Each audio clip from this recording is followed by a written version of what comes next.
At 78, I thought I'd experienced every possible heartbreak life could throw at me. Losing my husband, battling cancer, watching my body betray me one creaky joint at a time. But nothing, and I mean nothing, prepared me for what I heard after driving 9 hours through a torrential rainstorm to surprise my daughter Laurel. Standing in her doorway, soaked to the bone with my homemade cake, I accidentally eavesdropped on a conversation that would change everything. They wanted me gone? Challenge accepted. Here's how I changed my will and rescinded every financial guarantee in the most satisfying way possible. But first, let me tell you about that drive. The silver-haired road warrior's epic journey. What exactly drives a 78-year-old woman with arthritis to pack her ancient Honda Civic and attempt a 9-hour drive through weather that would make a trucker think twice? Pure, maternal delusion, mixed with the kind of stubborn determination that comes from decades of putting everyone else first. I convinced myself this surprise visit would fix everything between my daughter Laurel and me. Looking back, the only thing more ridiculous than my plan was how thoroughly I prepared for it. My bathroom counter looked like a pharmacy explosion. I counted each bottle twice because forgetting medication at my age isn't just inconvenient, it's potentially fatal. The irony wasn't lost on me that I was more concerned about my pill schedule than driving through what the weather service called potentially life-threatening conditions. The cake sat in my passenger seat like a 3-layer monument to misplaced hope.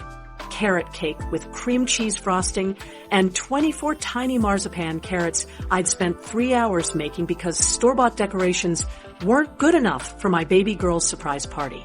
I'd wrapped it in enough plastic to preserve it through nuclear winter and surrounded it with towels like I was transporting the crown jewels. That cake represented everything wrong with our relationship.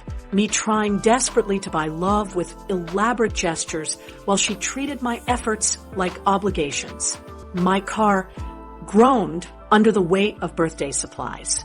Balloons that kept hitting my rearview mirror, homemade cookies wrapped in foil, and a cooler packed with her childhood favorites. I'd even brought streamers because somehow I'd convinced myself we'd have an impromptu decorating session, like when she was 12.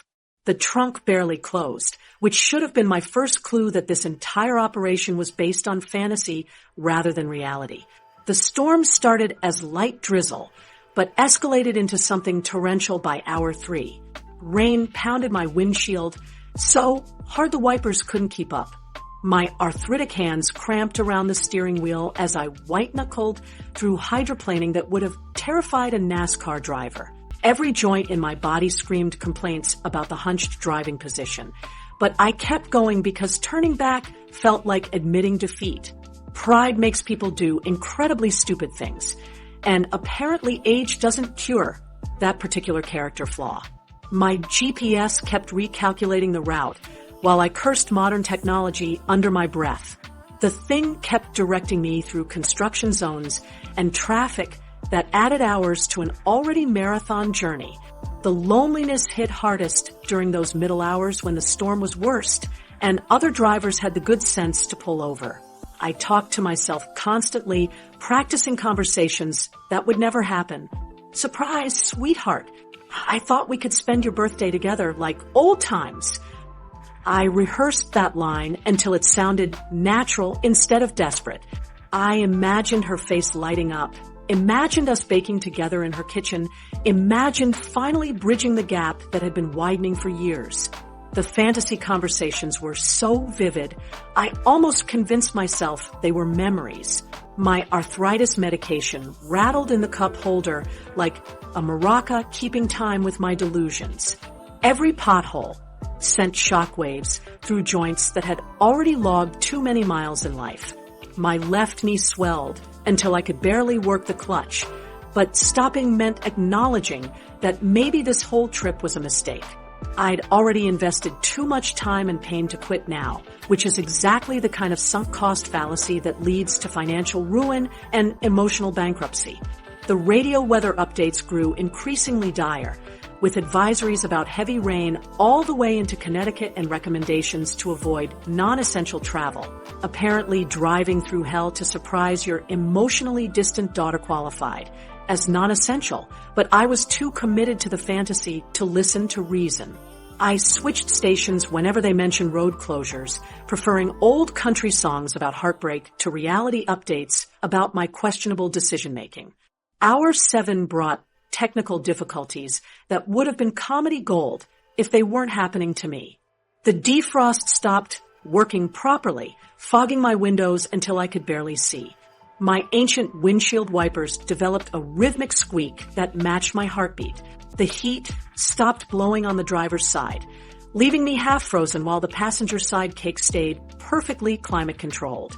I spent 10 minutes at a gas station trying to figure out why my hazard lights wouldn't turn off, attracting concerned looks from younger drivers who probably wondered if I should still have a license. My surprise face needed work. I discovered while practicing in the rearview mirror.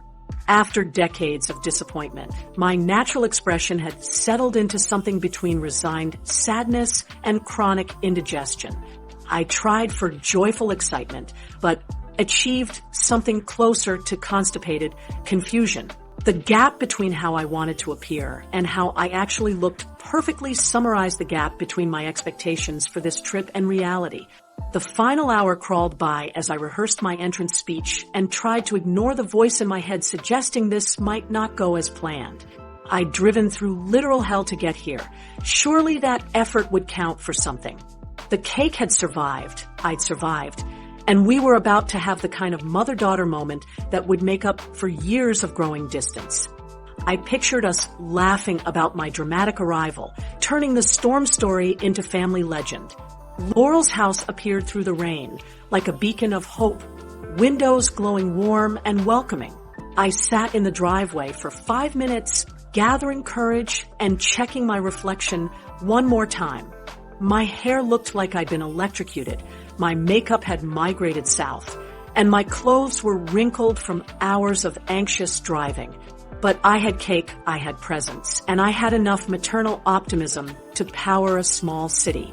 This was going to be perfect.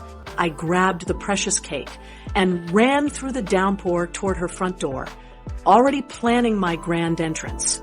The warmth from inside beckoned like a promise of reconciliation. What I was about to discover would make the 9-hour drive seem like the easy part, when eavesdropping becomes a masterclass in heartbreak. Standing in her doorway, I became an unwitting audience to the most devastating performance of my life. The front door had been unlocked, typical Laurel, so I let myself in planning my grand surprise entrance. I could hear voices from the kitchen, laughter bubbling over wine glasses, the kind of relaxed conversation that happens when people think they're alone. My first instinct was to call out, announce my arrival with theatrical flair, but something in their tone made me pause. I swear she calls every single day with some new medical drama. Laurel's voice carried perfectly through the open floor plan she'd bragged about during our last awkward phone call. Her tone held the kind of exasperated affection you'd use discussing a particularly needy pet. Yesterday, it was her blood pressure. Today, it's her arthritis acting up because of the weather. I can predict her conversations like a broken record. The cake box trembled under my arthritic wrists, whether from holding the weight or hearing my health concerns dismissed as attention-seeking manipulation, I couldn't tell. The buttercream frosting had taken me 3 attempts to get right, the decorative roses positioned with surgical precision. Now, it felt like I was holding evidence of my own pathetic desperation. At least she's consistent, Kent replied with the casual cruelty that comes from years of practice. Though honestly, sometimes I wonder if she'd be happier just getting it over with. She's been miserable since your dad died, and she makes sure everyone knows it. Maybe the universe is trying to tell her something. They both laughed at that observation, the kind of laughter that accompanies shared jokes about people who aren't present to defend themselves. The sound hit me like a physical slap, sharp and unexpected. Here I was standing in their entryway, while they discussed my potential demise over what smelled like expensive wine. God, can you imagine if she actually showed up here unannounced? Laurel continued, completely oblivious to the cosmic irony unfolding 10 feet away. She'd probably drive through a hurricane just to guilt-trip us about missing some random milestone. Then we'd be stuck pretending to be grateful while she rearranges our entire weekend around her schedule. The cake was getting heavier by the second, my joints screaming complaints that suddenly seemed less like legitimate medical concerns and more like the whining of an attention-seeking hypochondriac. I'd driven through weather that would terrify a meteorologist because I thought surprising my daughter would repair whatever had broken between us. Apparently, the only thing broken was my ability to read social cues. God, I hope she crashes. Laurel's voice carried a chilling casualness that made my blood freeze. Then we wouldn't have to deal with her constant calls. Kent's response came without missing a beat. Or at least get lost, give us a weekend without the guilt trips. Their laughter that followed hit me like a physical blow. My breathing had become embarrassingly loud, the kind of shocked gasps that happen when your worldview crumbles in real time. I pressed myself against the doorframe, hoping the sound of rain on their expensive windows would mask my presence. The absurdity of the situation wasn't lost on me. Here I was, hiding in my own daughter's house like a burglar, eavesdropping on conversations about my own expendability. Remember when she offered to co-sign for the beach house? Laurel's voice took on the conspiratorial tone of someone sharing juicy gossip. I almost felt guilty taking her money, but then she started calling every day asking about paint colors and furniture, like she thought she'd be visiting constantly. Thank God we live far enough away that surprise visits aren't practical. The beach house comment landed like a physical blow. I'd co-signed that loan thinking I was helping my daughter achieve her dreams, imagining family gatherings and holiday memories being made in a place I'd helped provide. Instead, I'd apparently financed my own exclusion from their lives, paying for the privilege of being kept at a safe distance.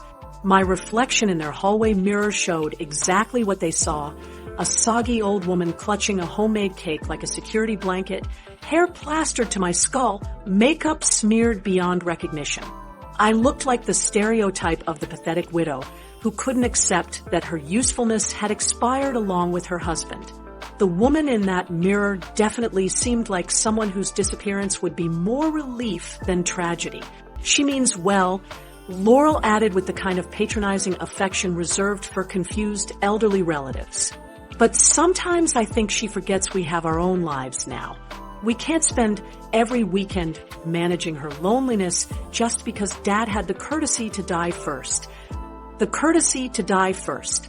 My Harold, who'd worked 60-hour weeks for 40 years to provide for this ungrateful child, had apparently done us all a favor by having his heart attack at 73 instead of lingering around to become an inconvenience. I wondered what they'd say about my own eventual death, probably something about perfect timing and inheritance management. The cake was becoming impossible to hold steady, my arms trembling from emotion and physical strain. Buttercream flowers were starting to slide sideways, creating an abstract art piece that perfectly matched my mental state.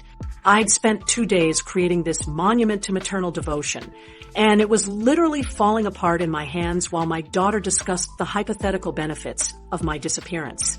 My exit strategy formed itself without conscious thought. I couldn't confront them, couldn't pretend I hadn't heard what I'd heard, couldn't perform the grateful mother routine while their words echoed in my head.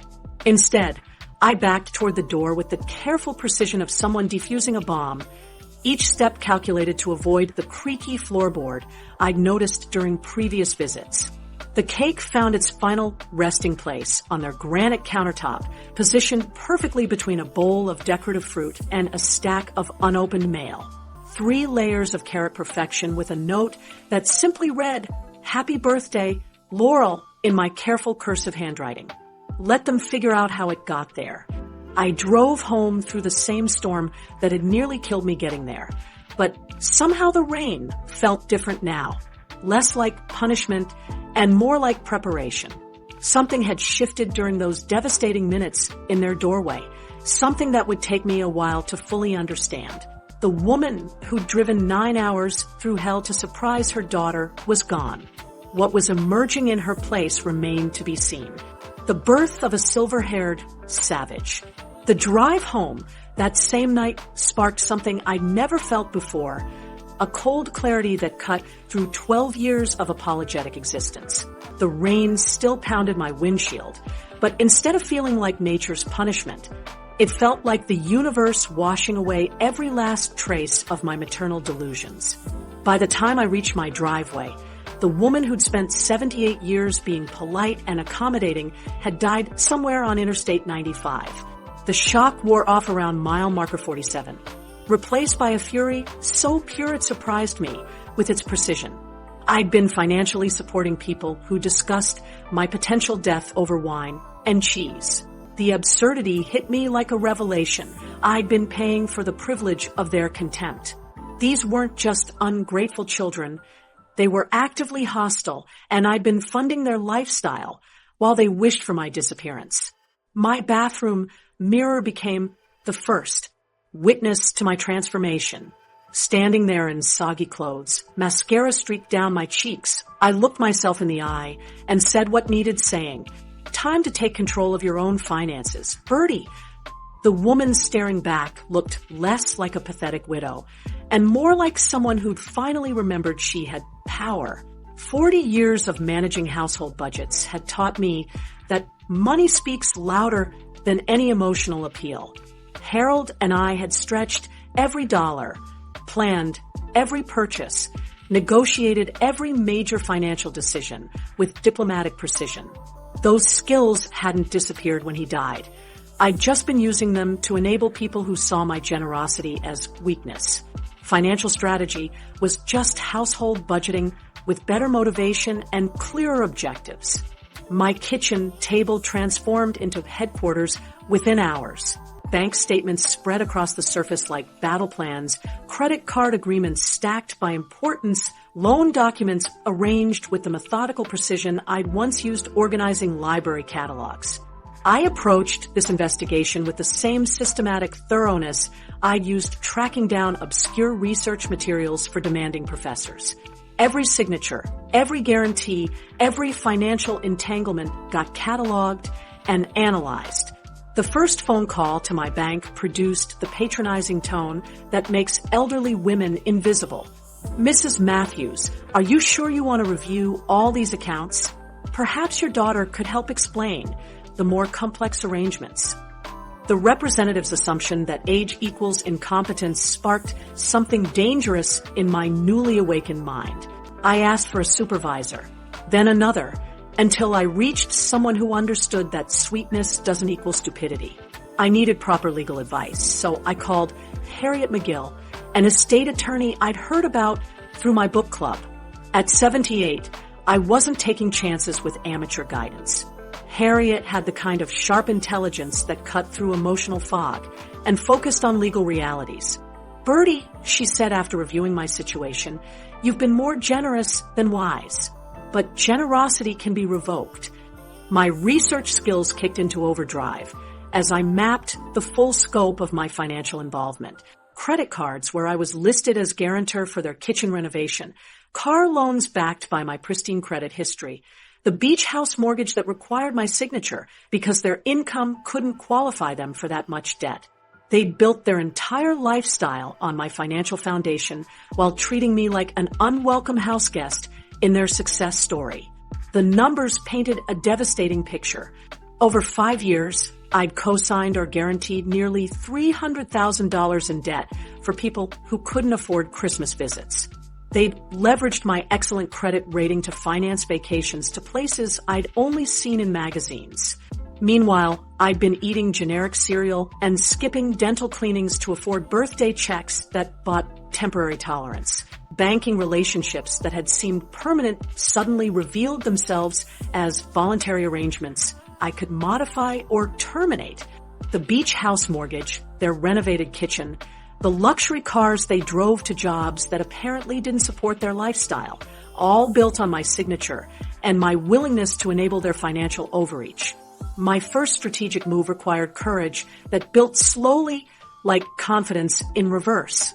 I called the bank handling their home equity line, the one I'd co-signed thinking they needed emergency repairs. I'd like to review my guarantor status on account ending in 4857. I told the representative, my voice steady despite my racing heartbeat. I'm considering changes to my financial obligations.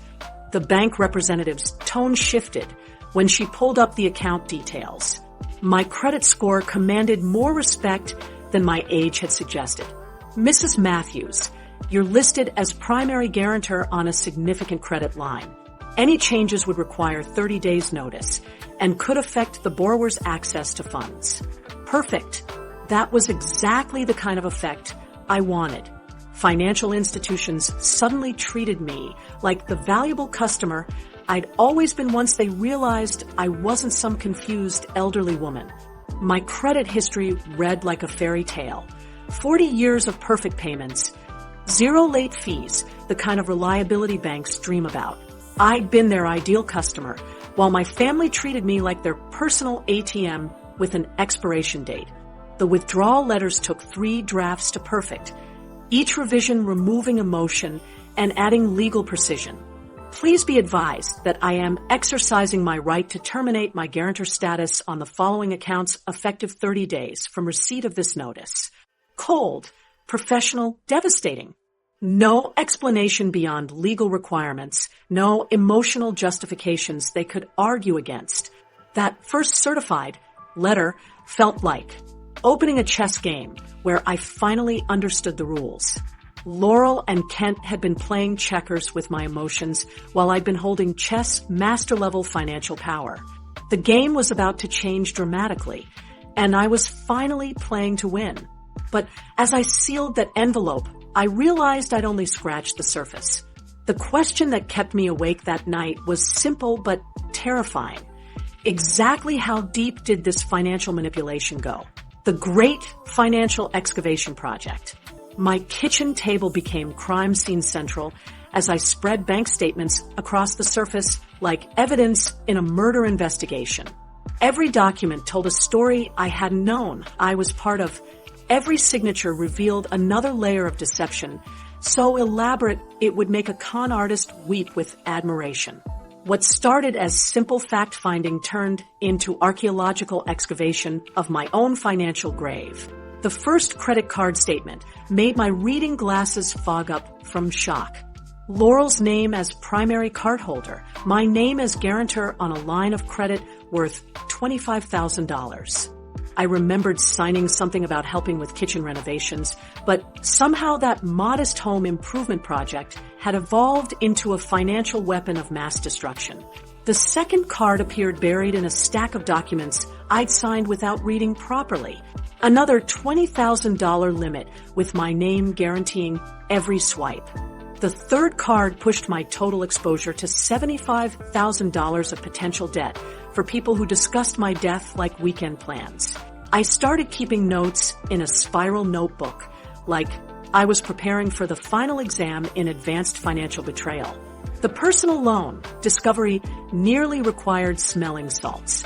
$30,000 borrowed against my credit rating for what the paperwork called debt consolidation and home improvements.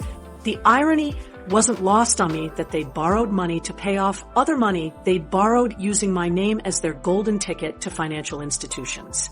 The home equity loan paperwork required 3 readings before my brain accepted what my eyes were seeing. $60,000 secured against their house, my signature prominently featured as co-guarantor. The loan application listed my assets as additional security, turning my modest savings and paid-off house into collateral for their upgraded lifestyle. They'd essentially mortgaged my future to finance their present, all while claiming poverty whenever I suggested they visit. Bank representatives treated my inquiry calls like episodes of elder abuse prevention theater. Mrs. Matthews, these are complex financial arrangements, the first customer service representative explained in the tone reserved for confused nursing home residents. Perhaps your daughter could explain the terms more clearly? I hung up and called back until I reached someone who understood that age doesn't automatically equal incompetence. Each phone call revealed new layers of financial entanglement that made my head spin faster than my old washing machine on the fritz. Joint checking accounts I'd forgotten about, automatic transfers from my savings to cover their overdrafts, even a business credit line for Kent's consulting company that somehow required my personal guarantee. My financial life had more tentacles than an octopus convention. The timeline reconstruction told a story that would make any prosecutor salivate. The oldest credit account opened 8 years ago, right after Harold's funeral, when I was most vulnerable to emotional manipulation. The newest signature dated 6 months back, coincidentally around the time they'd started claiming they couldn't afford Christmas visits. They'd been systematically monetizing my grief while perfecting their poverty performance. My notebook filled with calculations that revealed the true cost of their claimed financial struggles. Monthly credit card payments totaling $1,800, loan installments adding another $1,200, plus the home equity payment that could fund a small country's defense budget. Meanwhile, they'd been telling me they couldn't afford $50 phone bills or gas money for holiday visits. The mathematics of their deception were both impressive and infuriating. The beach house down payment paperwork provided the masterpiece of their financial manipulation artwork. My signature guaranteeing their dream vacation home while they claimed visiting me was financially impossible. The loan officer had required my tax returns, bank statements, and asset verification to approve financing for property I'd never see. I'd literally paid for the privilege of being excluded from family gatherings at a house I'd helped them buy. Insurance policies added another dimension to their elaborate scheme. Life insurance policies where they were beneficiaries, homeowners insurance that protected assets I'd helped finance, even disability insurance that would protect. Their ability to make payments on debts secured by my name. They'd created a financial ecosystem where my death would be more profitable than my life, which explained their casual dinner conversation about my potential demise. The investment account statements revealed withdrawals I hadn't authorized for emergency expenses that somehow funded luxury purchases. Emergency furniture for the emergency living room, emergency vacation to recover from the emergency stress of managing my emergency money. Every financial crisis in their lives had been solved by reaching into my bank account like it was community property. Joint account records showed automatic transfers that had been steadily increasing over the years. What started as modest help with utilities had evolved into substantial monthly subsidies for their entire lifestyle. They'd programmed my bank account to fund their American dream, while telling me their American reality was too expensive to include grandma visits. Credit monitoring reports painted a picture of my identity being used as a financial Swiss Army knife. My social security number appeared on accounts I'd never opened, addresses I'd never lived at, credit inquiries for purchases I'd never made. They hadn't just borrowed my money. They'd borrowed my entire financial identity to create their fantasy life. The mortgage refinancing paperwork provided the final piece of their deception puzzle. They'd refinanced their original home loan twice, each time using my assets as additional security to access more cash. The equity I'd helped them build through my guarantee had been systematically extracted and spent on lifestyle upgrades, while my role was downgraded from mother to financial instrument.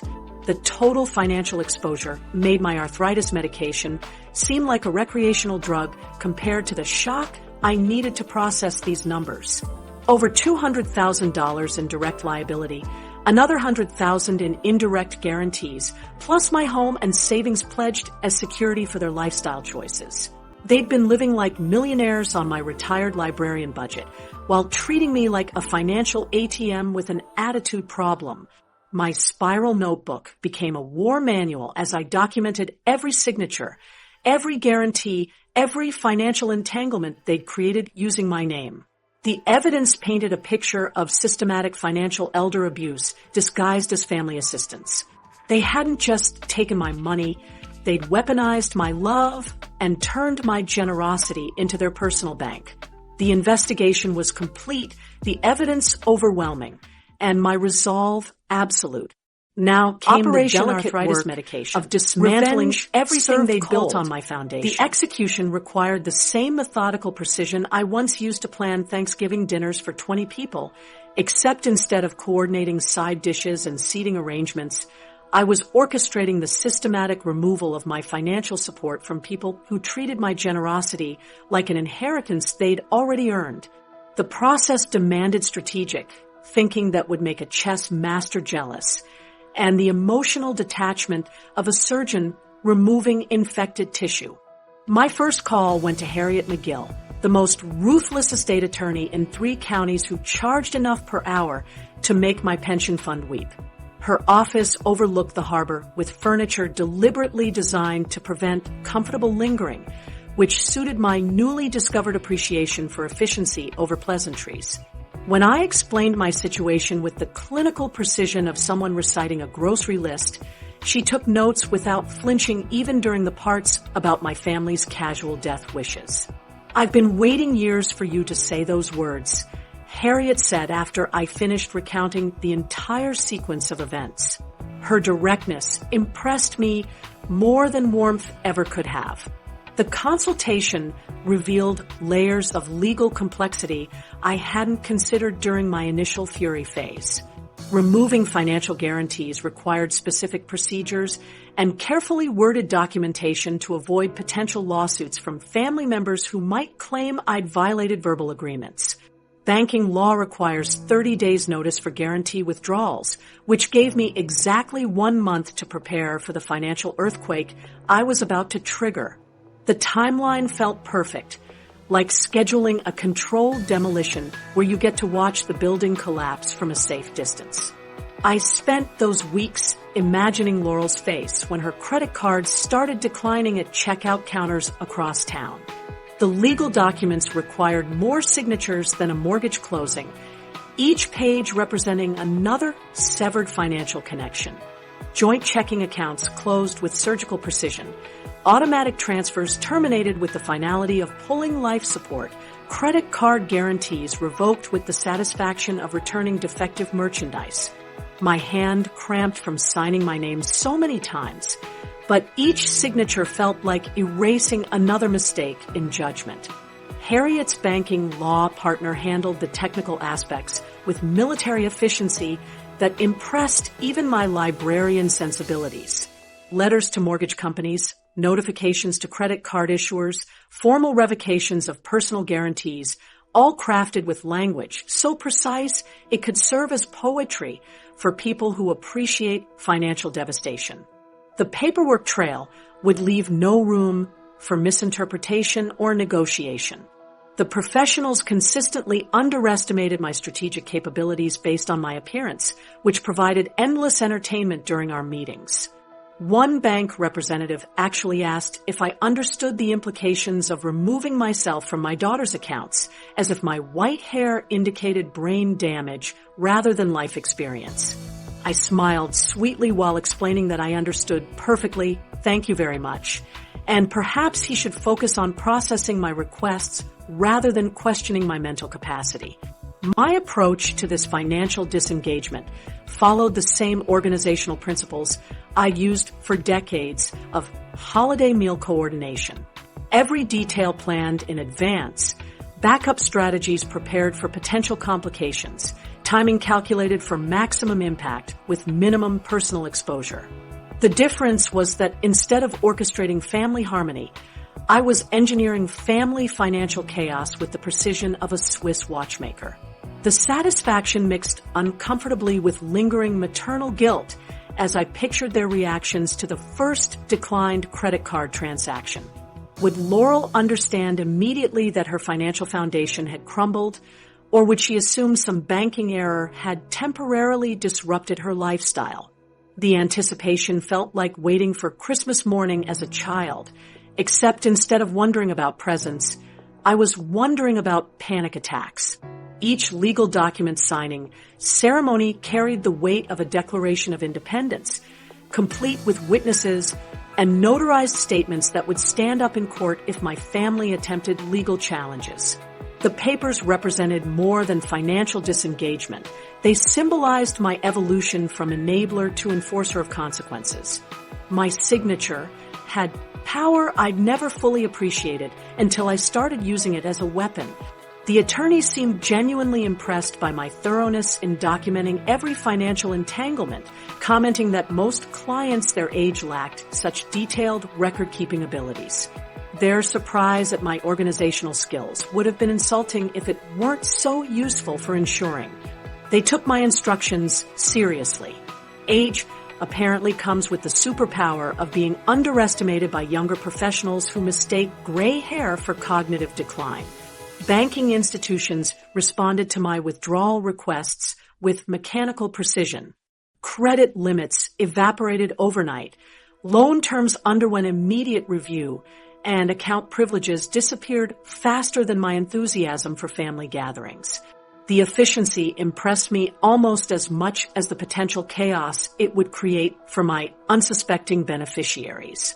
My calculations predicted their beach house closing would fail spectacularly once my financial backing disappeared, turning their dream vacation home into a legal nightmare requiring explanation to disappointed sellers and angry real estate agents. The timing couldn't have been more perfect if I'd planned it deliberately, which of course I had with the careful attention to detail that comes from 40 years of managing complex schedules. I also made sure to inform Kent's mother Martha about my decision to remove all financial guarantees. When she mentioned they were contributing half the down payment for the beach house, expecting me to match their contribution, my response was crystal clear. Well, I'm not and I won't be. The finality in my voice surprised even me. The first domino fell exactly 31 days after my initial attorney consultation, when electronic notifications started pinging through banking systems like dominoes in a carefully arranged pattern. Credit card companies received my guarantee withdrawals, mortgage lenders processed my liability removals, and financial institutions updated their records to reflect my newfound unwillingness to subsidize people who discussed my death over dinner wine. The legal machinery I'd set in motion would continue operating regardless of tears, pleading, or attempted manipulation from family members who suddenly discovered their lifestyle required my continued financial participation. Every signature I'd provided during those attorney meetings had armed this particular weapon, and the countdown had officially begun for the explosion that would reshape our family dynamics forever. My phone sat silent on the kitchen counter, waiting for the inevitable calls that would mark the beginning of their financial crisis. The anticipation stretched like the moment before thunder follows lightning, pregnant with the promise of devastating revelations about just how quickly their carefully constructed world would crumble without my silent support. The credit card apocalypse begins. The first credit card declined exactly 31 days after my legal notices reached the banking systems at a grocery store checkout where Laurel was buying organic produce that cost more than my weekly food budget.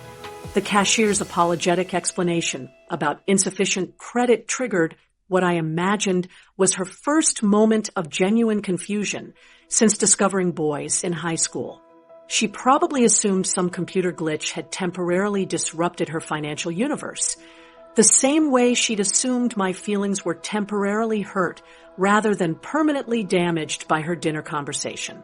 The silent satisfaction I felt monitoring this situation from my living room surprised me with its purity. No guilt, no maternal anxiety, just the clean pleasure of watching consequences unfold with mathematical precision. I'd spent decades absorbing their casual cruelty while funding their lifestyle upgrades. Now, they were discovering that borrowed money eventually comes due regardless of family relationships or emotional manipulation. Their second credit card failed at the gas station, stranding them with a half-filled tank and the growing realization that their monetary foundation had shifted like sand during an earthquake. The third card declined at the pharmacy where Kent was picking up prescription medications, adding health anxiety to their mounting financial stress. By day 3, they discovered that every plastic rectangle in their wallets had transformed from financial instruments into colorful reminders of their dependence on someone they'd wished dead. The home equity line of credit froze faster than my joints on January mornings, cutting off their access to the borrowed money they'd been using to fund their lifestyle upgrades. The loan officer who called to explain the situation probably used the same tone emergency room doctors reserve for delivering terminal diagnoses. Kent's frantic voicemail about needing to speak with me urgently suggested he was beginning to understand the scope of their financial emergency. Kent's business credit line evaporated overnight, leaving his consulting company unable to cover basic operating expenses until his clients paid their invoices. The irony wasn't lost on me that his professional reputation would suffer because his personal finances depended entirely on an elderly woman he'd casually discussed eliminating from their lives. Business relationships built on borrowed money tend to crumble quickly when the lender decides borrowers lack basic human decency.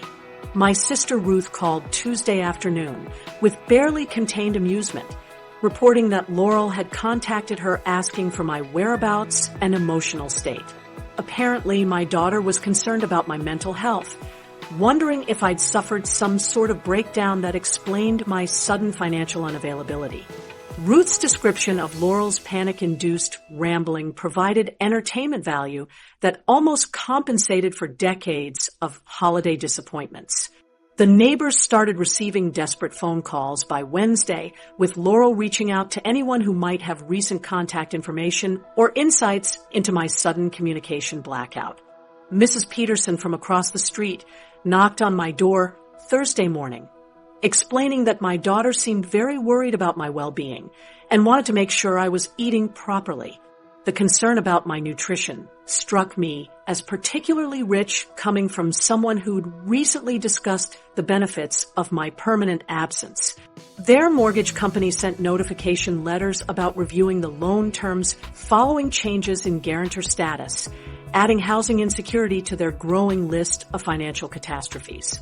The beach house closing collapsed spectacularly when the additional financing fell through, leaving them responsible for earnest money forfeits and legal fees that would strain even a functioning budget. Their dream vacation home transformed into an expensive legal nightmare, requiring explanations to disappointed sellers and irritated real estate agents. The realization that their carefully planned beach house purchase had crumbled without my financial backing seemed to trigger their first genuine understanding of how thoroughly they'd built their lifestyle on my foundation. The property they'd been so excited about, the down payment they'd secured while claiming poverty about visiting me, all of it evaporated the moment my guarantees disappeared from their loan applications. Kent's second job applications started Monday morning according to my hairdresser, whose brother-in-law worked at the temp agency, where he'd registered for evening work. Apparently, their monthly expenses required 2 incomes now that my financial contributions had evaporated, forcing him to acknowledge that their lifestyle had been subsidized by someone whose company they'd found insufferable. The credit monitoring alerts I'd set up provided real-time updates on their financial deterioration with the precision of medical equipment tracking vital signs during surgery, credit scores dropping, account balances shrinking, loan applications being denied. The digital breadcrumbs of a family learning that borrowed money eventually comes due regardless of family relationships or emotional manipulation. Their landlord received late rent notifications for the first time in years, adding housing instability to their mounting crisis. The expensive private school they'd enrolled their daughter in started asking questions about tuition payments that hadn't arrived on schedule. Even their country club membership faced suspension for unpaid dues, removing their access to the social circles where they'd probably complained about their financially dependent elderly relatives. By the second week, their panic had evolved into something approaching understanding that this situation wasn't temporary or accidental. The realization that someone they dismissed as a harmless burden possessed the power to dismantle their entire financial ecosystem was apparently causing some uncomfortable self-reflection about relationship dynamics they'd taken for granted. The phone kept ringing with increasing desperation, but my resolve hardened like concrete in winter weather. They'd finally discovered that actions have consequences. And I'd finally discovered that respect can't be bought, but it can definitely be demanded through strategic financial withdrawal. The storm they'd wished would claim me had arrived at their doorstep instead. And now they were about to discover just how creative people become when their comfortable world starts requiring actual effort to maintain. The desperate damage control campaign. Their desperation transformed into a full-scale gaslighting effort that would have impressed professional manipulators if it weren't so transparently motivated by their evaporating credit limits. The campaign launched faster than my neighbor's gossip spreads through the subdivision, evolving from casual dismissal to emotional warfare with military precision. Their transformation from people who discussed my death over dinner to concerned family members worried about my mental health revealed exactly how far people will go when their financial lifeline suddenly develops standards. The first damage control attempt arrived via email with subject line, "Urgent. Are you okay?" As if my sudden unavailability indicated medical emergency rather than financial consequences. Laurel's message explained how worried they were about my unusual behavior and wondered if I needed medical attention or perhaps assistance managing my complex financial affairs. The suggestion that I might be suffering cognitive decline because I'd stopped subsidizing their lifestyle struck me as particularly bold, coming from people who'd borrowed themselves into financial dependency. Their phone calls escalated from concerned inquiry to barely disguised panic within 72 hours, each voicemail revealing new layers of desperation disguised as family concern.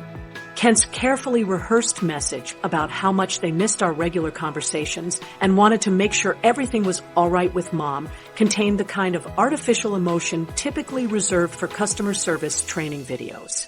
His sudden interest in my well-being coincidentally aligned perfectly with their credit card companies demanding explanations for guarantee withdrawals. The gaslighting attempt started with Laurel's tearful voicemail claiming, "It was just dark humor. You misunderstood during that kitchen conversation I'd supposedly taken out of context." According to her revised version of events, their laughter about my potential death had been stress relief that I'd misinterpreted due to the emotional strain of driving through bad weather. Her ability to rewrite history while maintaining victim status would have impressed professional politicians if it weren't so transparent to someone who'd finally learned to recognize manipulation tactics. Wednesday brought the classic abuser playbook move, where Laurel suggested I might be experiencing memory issues that explained my confused interpretation of their perfectly innocent conversation about hoping I'd crash in the storm. Her email carefully explained how elderly people sometimes misremember situations when they're feeling lonely or isolated, implying that my hurt feelings resulted from cognitive decline rather than their actual cruelty.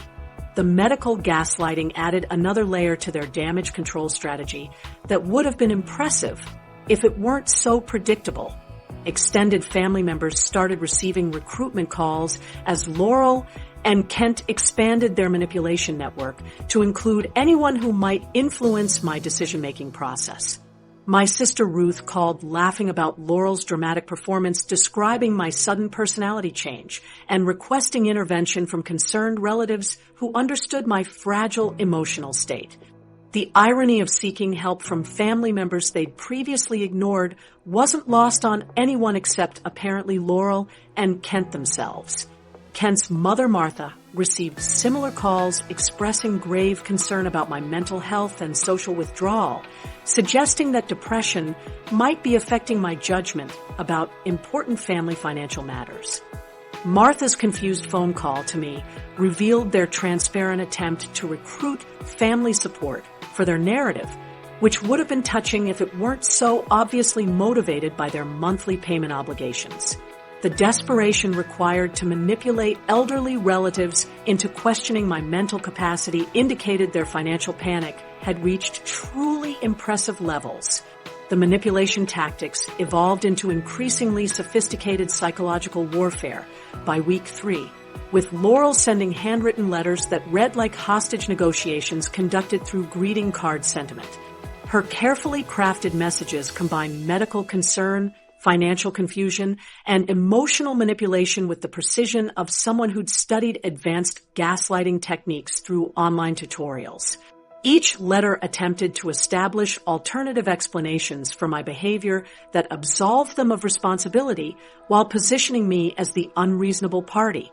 Email attachments started including family photos from happier times when their gratitude seemed genuine and my financial contributions were acknowledged rather than expected. The nostalgic manipulation campaign featured carefully selected images of birthday celebrations, holiday gatherings, and milestone moments designed to trigger maternal guilt about destroying family relationships over simple misunderstandings. Their assumption that emotional blackmail would override financial consequences revealed how completely they'd misunderstood my transformation.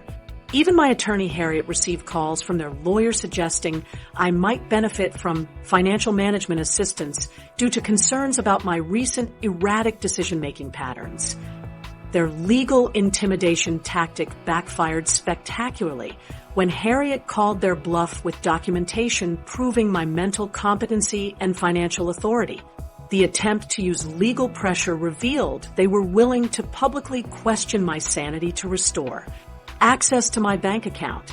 Social media monitoring revealed their online campaign portraying themselves as concerned children dealing with an elderly parent's difficult transition period following the loss of her husband. Their Facebook posts about family challenges with aging relatives and supporting elderly parents through financial confusion painted me as the problem while positioning themselves as long-suffering caregivers. The public manipulation campaign would have been more effective if their friends hadn't known about their previous complaints regarding my continued existence.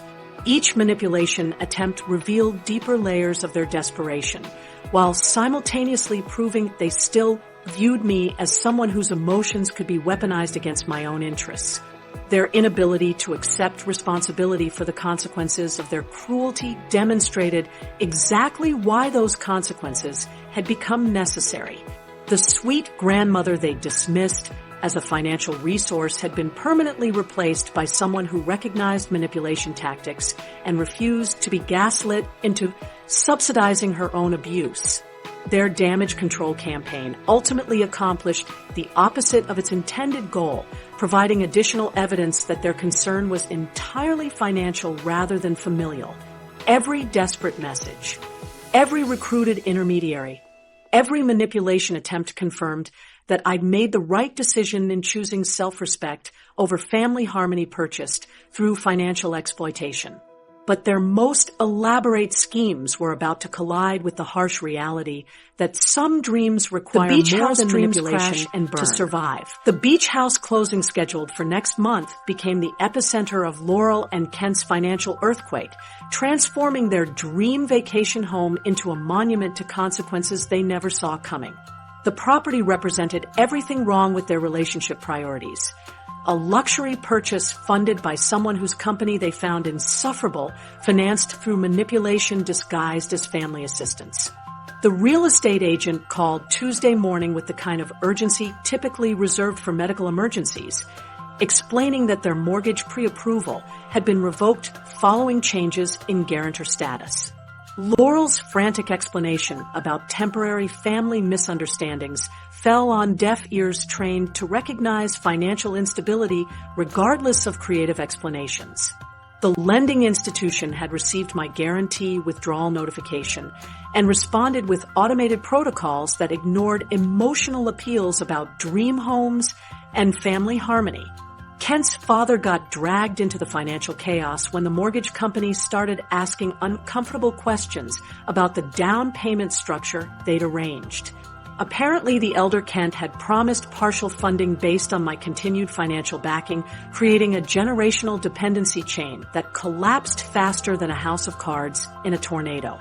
The family financial planning had involved more people than a corporate merger. All of them suddenly discovering their piece of the puzzle required my signature to remain valid. The seller's attorney sent termination notices by Wednesday, explaining that failure to close by the contracted date would result in forfeiture of earnest money and potential legal action for breach of contract. Laurel's desperate phone calls to real estate professionals revealed the harsh reality that dream homes don't accept emotional explanations for financial failures.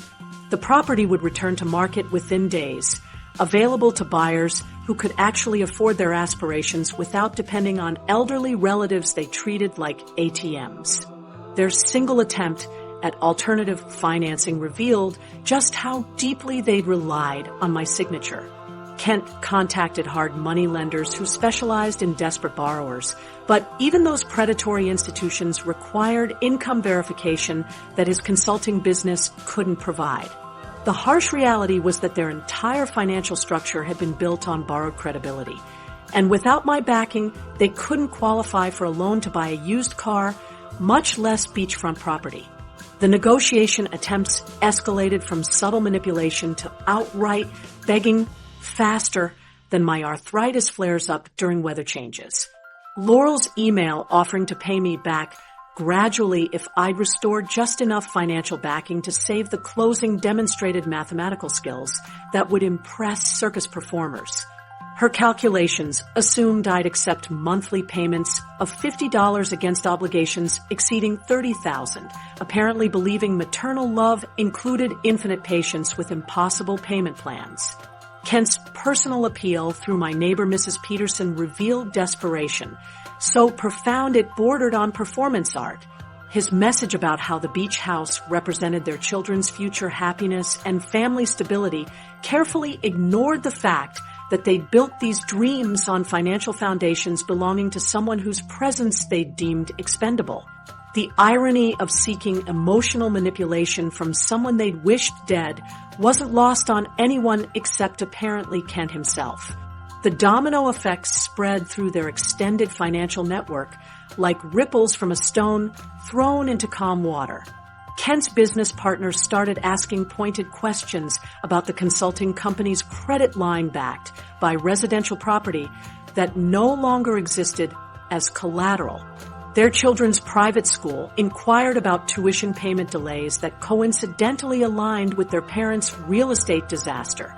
Even their homeowners association sent notices about unpaid fees that had been automatically deducted from now frozen credit accounts. My satisfaction at watching their elaborate plans crumble mixed uncomfortably with maternal instincts that 48 years of motherhood had embedded deeper than bone marrow. The logical part of my brain celebrated finally seeing actions meet consequences, while the emotional remnants wondered if destroying their dreams qualified as appropriate punishment for wishing me dead. The internal conflict lasted approximately as long as it took to remember their laughter over dinner wine while discussing my potential car accident. Their final negotiation attempt arrived via certified mail containing a formal proposal for partial financial restoration in exchange for structured family relationship rebuilding. The document read like a corporate merger agreement where I'd provide ongoing financial backing while they offered carefully measured emotional availability on predetermined schedules. Their attempt to contractualize family love would have been touching if it weren't so transparently motivated by monthly payment obligations rather than genuine reconciliation desires. The beach house dreams officially died when the closing attorney received insufficient funding confirmation and terminated the purchase agreement with the finality of a death certificate. Laurel's tearful voicemail about losing their children's inheritance and family legacy conveniently ignored the fact that inheritance typically requires the benefactor's death, which they'd recently discussed as a potentially convenient solution to their weekend planning challenges. Their forced lifestyle adjustments began immediately as reality replaced fantasy in their household budget calculations. The luxury car payments that had seemed manageable with unlimited credit access suddenly required actual income rather than borrowed optimism. Their country club membership faced suspension when automatic payment systems discovered empty accounts where guaranteed funds had previously resided. Even their grocery shopping patterns required downsizing from organic specialty stores to mainstream supermarkets that accepted cash instead of credit promises. Kent's second job application started Monday morning at temp agencies that specialized in desperate professionals whose primary qualifications included willingness to work evenings and weekends for hourly wages. His consulting business collapsed faster than their real estate dreams when clients discovered his financial instability made him unreliable for long-term project commitments. The professional reputation he'd built over decades evaporated like morning dew when personal financial chaos infected business relationships.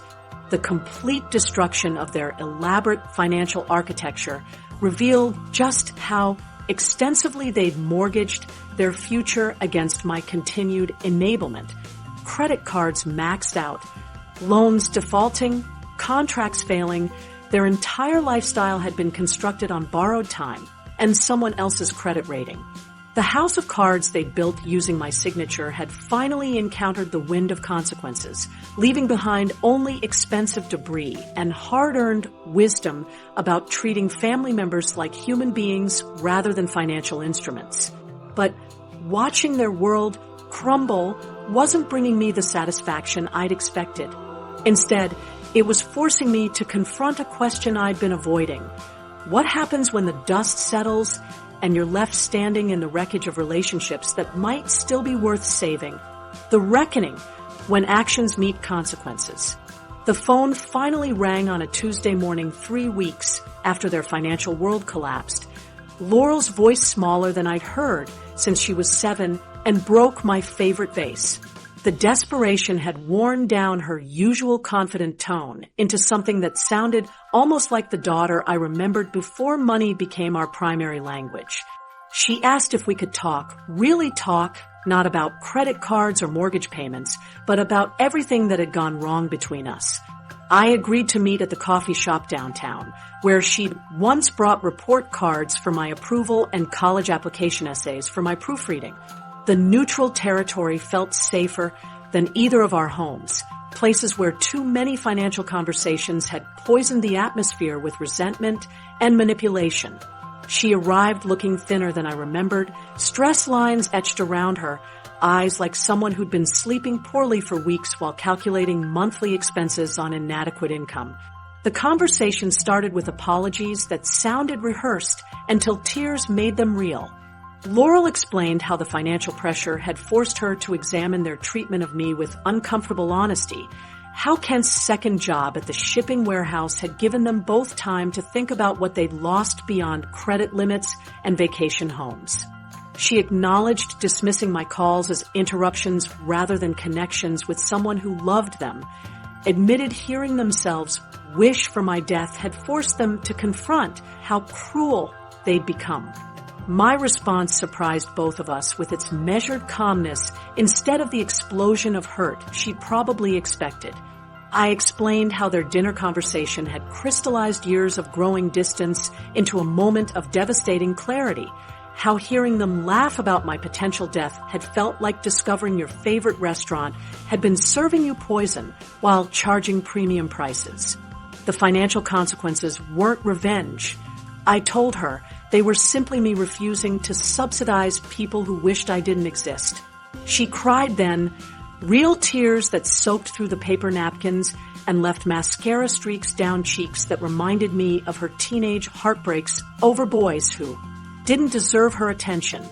The admission came slowly, painfully, about how they'd grown to resent my visits because my presence reminded them of their financial dependence on someone whose company they'd stopped enjoying. They'd been trapped by my generosity. She explained, feeling obligated to maintain a relationship that had become transactional rather than emotional. The second admission hit harder than the first. Laurel described how they'd monetized my love, turning my care packages and birthday checks into expected income rather than expressions of affection.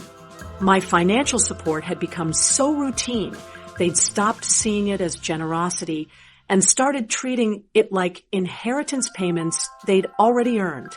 The beach house down payment, the kitchen renovation, the luxury cars, all funded by someone they'd systematically excluded from the life my money had helped create. The irony wasn't lost on either of us that my money had been driving us apart while I believed it was keeping us connected. Years of increasing financial support had created resentment instead of gratitude, obligation instead of affection, a dynamic where my worth became measured in dollars rather than decades of motherhood. My care packages and birthday checks had transformed from expressions of love into reminders of their financial inadequacy and my emotional neediness. Kent's unemployment lasted 6 weeks before he found steady work at a salary that required significant lifestyle adjustments, but eliminated their dependence on my credit rating. Laurel described their downsized life with surprising satisfaction. How cooking dinner together had replaced expensive restaurant meals. How family game nights had filled the void left by country club social events they could no longer afford. The financial constraints had forced them to rediscover each other without the distraction of borrowed luxury. Their children had initially struggled with the sudden changes, but adapted faster than their parents expected, finding entertainment in board games and backyard activities instead of expensive outings funded by grandma's involuntary sponsorship.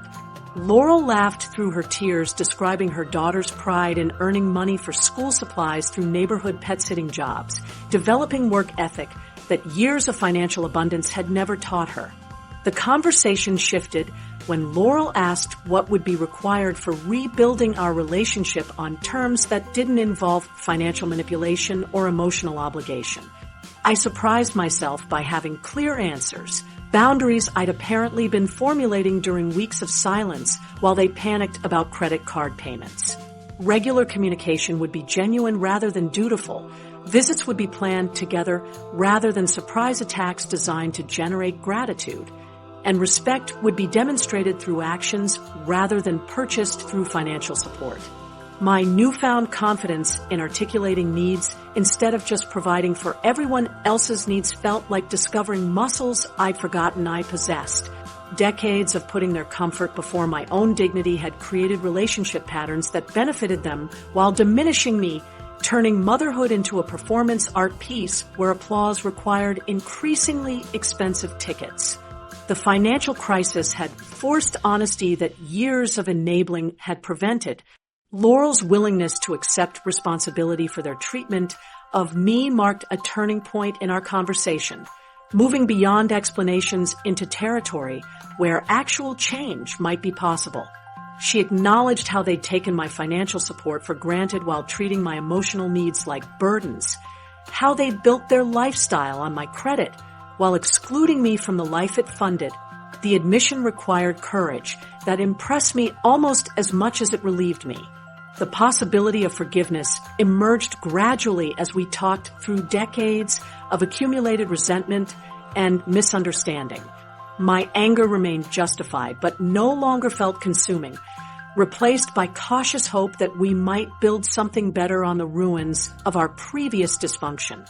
The pain they'd caused wouldn't disappear through conversation, but acknowledging it honestly created foundation for something more authentic than what we'd lost. Trust would need to be rebuilt slowly through consistent actions rather than dramatic gestures or financial transactions. Laurel proposed new boundaries for our relationship. No financial topics during conversations, complete honesty about feelings and expectations, weekly coffee visits because she wanted my company rather than because obligation demanded it. The terms felt reasonable, achievable, built on mutual respect rather than monetary transactions. My transformation from doormat to someone with standards hadn't been planned, but felt permanent in ways that surprised me. Setting boundaries didn't make me selfish. Demanding respect didn't make me difficult. and refusing to enable bad behavior didn't make me unloving. The financial crisis had taught all of us that relationships built on money rather than mutual appreciation were essentially business arrangements with holiday cards. The conversation ended with tentative plans for future contact based on honest communication rather than financial obligation. Laurel would call weekly because she wanted to hear my voice, not because guilt demanded it. I would visit when invited rather than surprising them with expectations they couldn't meet gracefully. The relationship would be rebuilt deliberately, honestly, with both sides contributing emotional investment rather than just one side providing financial support. Walking back to my car, I felt lighter than I had in years despite the serious conversation and emotional weight of rebuilding damaged relationships. The woman who'd driven through that storm to deliver a birthday cake had been replaced by someone who understood that love shouldn't require financial backing to remain valid. For the first time in decades, I was curious about what I might discover when I stopped serving everyone else's needs and started exploring my own. The sweet taste of self-respect. My bank account became a source of entertainment rather than anxiety once I stopped funding other people's dreams at the expense of my own reality. The money that had disappeared into Laurel's lifestyle upgrades now pays for things that bring me actual joy instead of obligation-based gratitude. Last month, I bought a massage chair that cost more than 3 of my old birthday checks combined. And I use it daily while reading books I choose because they interest me rather than because someone recommended them to earn points for thoughtfulness. My Tuesday watercolor class provides therapy that decades of family guilt never offered. The instructor treats my artistic attempts with the same respect she shows younger students, never suggesting that my age limits my potential for creative growth. My paintings aren't masterpieces, but they belong entirely to me, created for my pleasure rather than as gifts for people who might display them out of politeness rather than genuine appreciation. The studio smells like possibility and patience, 2 things that had been missing from my life longer than I'd realized. The neighborhood treats me differently now that I've become the woman who refused to be manipulated by her own daughter. Mrs. Peterson brings me soup when I'm feeling under the weather, not because she feels sorry for the lonely widow, but because she respects someone who stands up for herself when family relationships turn toxic. The mailman asks about my art classes, the grocery clerk remembers my name, and the pharmacist discusses my medications like medical information rather than symptoms of attention-seeking behavior. My volunteer work at the Millbrook Women's Shelter connects me with people rebuilding their lives after escaping situations where love became weaponized against their self-worth. The younger women sometimes express amazement that someone my age chose freedom over family obligation, as if wisdom automatically comes with wrinkles and arthritis. I share my story not as advice, but as evidence that it's never too late to stop accepting unacceptable treatment from people who claim to love you. Grocery shopping has transformed from budgeting exercise to personal pleasure cruise, through aisles where I buy ingredients for meals I want to eat rather than care packages for people who treated my cooking like charity work. The organic strawberries that once seemed too expensive for my fixed income now fill my cart alongside imported cheese and bakery bread that costs more than I used to spend feeding myself for 3 days. Every purchase feels like voting for my own happiness with dollars that previously funded other people's ingratitude. My decision-making process operates on entirely different principles now that guilt no longer serves as my primary consultant. When the community theater invited me to audition for their production of Steel Magnolias, I said yes because the idea excited me rather than no because Laurel might need me to babysit her financial emergencies. The rehearsal schedule doesn't accommodate anyone else's expectations, and my performance will be judged on artistic merit rather than maternal adequacy. The redefinition of family expanded beyond blood relations to include people who demonstrate care through actions rather than demand it through manipulation. My chosen family includes Dorothy from the shelter who brings me soup when I'm sick, Marcus from the theater who helps carry my props, and Beth from art class who remembers my birthday without expecting expensive gifts in return. These relationships operate on reciprocity rather than obligation, creating connections that energize rather than drain me. My energy levels increased dramatically once. I stopped walking on eggshells around people who treated my feelings like inconvenient obstacles to their financial security. The constant calculation of whether my words might jeopardize their willingness to accept my money had been exhausting in ways I hadn't recognized until the burden lifted. Conversations became authentic exchanges rather than careful performances designed to maintain access to someone else's financial resources. The house feels different now that it serves as my sanctuary rather than a staging area for sending care packages to people who viewed my efforts as obligations rather than expressions of love. Harold's cardigan still hangs in the bedroom, but now it represents cherished memories rather than evidence of my inability to move forward. The garden produces vegetables I enjoy rather than extras I package for shipment to recipients who never requested them. My reflection in the bathroom mirror shows someone I recognize rather than the anxious woman who spent years trying to purchase love through financial sacrifice.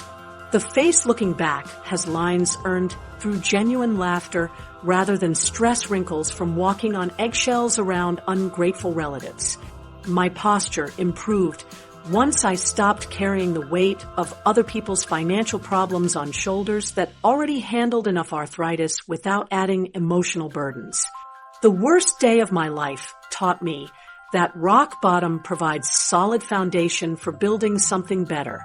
Standing in that doorway, hearing my daughter laugh about my potential death had felt like the end of everything important, but it actually marked the beginning of discovering my own worth beyond what others could extract from my bank account. The pain forced growth that years of comfortable enabling had prevented, proving that sometimes the most devastating moments create space for the most important transformations. My current life operates on principles of mutual respect rather than financial transaction, genuine connection rather than obligatory contact, and personal satisfaction rather than guilt-driven sacrifice. The storm that nearly killed me during that 9-hour drive had been nothing compared to the emotional hurricane of discovering my own strength once I finally stopped trying to buy love from people who preferred my money to my presence. Rain sounds different now when it hits my windows. Instead of reminding me of that terrible night when I drove through hell to deliver a cake to people who wished I'd crash, it sounds like cleansing. Each drop washes away another layer of the woman who believed her worth was measured by how much others needed her bank account rather than her presence. The transformation from doormat to decision maker taught me that the most powerful word in any language is a simple 2-letter response that I'd forgotten how to use until desperation forced me to remember it. But perhaps the most important lesson came from realizing that love shouldn't require financial backing to remain valid, and that sometimes the people who claim to care about you most are actually the ones who need to learn what caring really means. The hardest lesson took 78 years to learn. Refusing to enable people who treat your kindness like weakness is sometimes the greatest act of love you can give yourself. My story happens in families everywhere. People turn love into a business transaction, while the victims fund their own emotional abuse through misplaced loyalty. You don't owe anyone your financial security just because you share DNA. Your worth isn't measured by how much others need your money, but by how much you value your own peace. If someone treats your presence like a burden while enjoying your financial presence, stop writing checks and start writing boundaries. Respect can't be purchased, and setting boundaries is an act of self-love that changes everything. It's never too late to stop being their doormat and start being your own storm. Revenge might be sweet, but it's even sweeter when served cold, just like my arthritis meds. If you've ever been taken for granted or drawn the line with family, share your story below. Hit subscribe for more stories of ordinary people finding extraordinary strength.